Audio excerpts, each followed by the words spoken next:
which so okay, let me just finish this. Lower numbers of slaves were taken from other ports in Africa, including those along the Gold Coast, the Windward Coast, and the Bight of Biafra.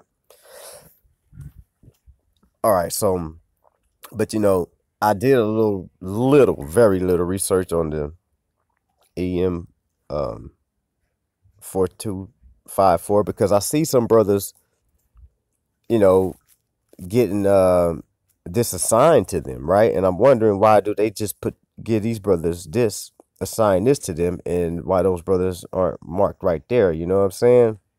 Because to be quite honest with you, uh, U290 is pretty much the ancestor of this guy right here. You know what I'm saying? I think I'm gonna be able to find that the there's a table in one of these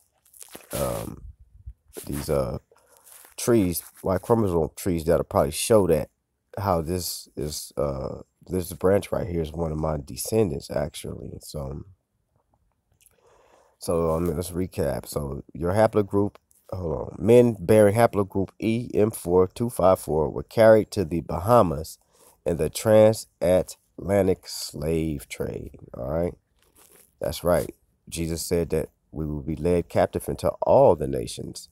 All right, and so we're gonna get more in part 7, and part 7 plus is gonna just be dealing with independent research that goes beyond my personal DNA ancestry report. All right, so all this is my ancestry report, including the information that 23andMe provides.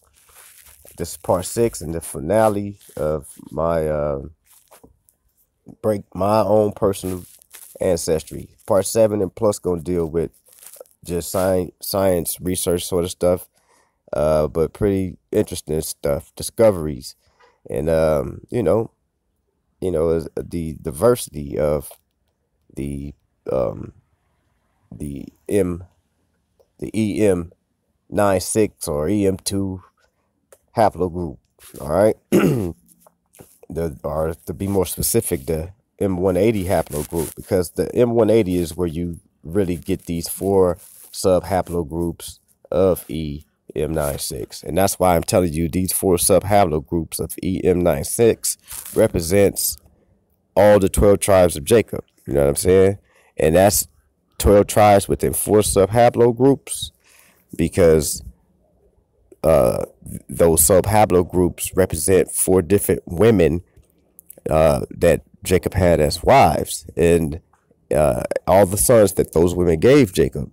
Jacob and those women gave each one of those young men a non-recombining marker on their Y chromosome. All right, that distinguishes them and causes them to be their own nation. So we'll get into that later. So as you see, they admit that I got here due to slavery. All right, of course that's how I got here. All right, so Bahamas. That's where we came. That's where we entered into this place, at the Bahamas. Your haplogroup is seen at moderate frequencies on the Bahamian Islands of Abaco, Eleutheria, Azuma, Grand Bahama, and New Providence, and at low frequencies on the Bahamian Long Island. This is likely a reflection of historical movements of African and Creole slaves before and after the abolition of slavery in 1807. Over 25% of slaves transported to the Bahamas during the slave trade were from West and Central Africa, which is consistent with the most common location of your haplogroup. Lower numbers of slaves were taken from other ports in Africa, including those along the Gold Coast, the Windward Coast, and the Bight of Biafra. Okay?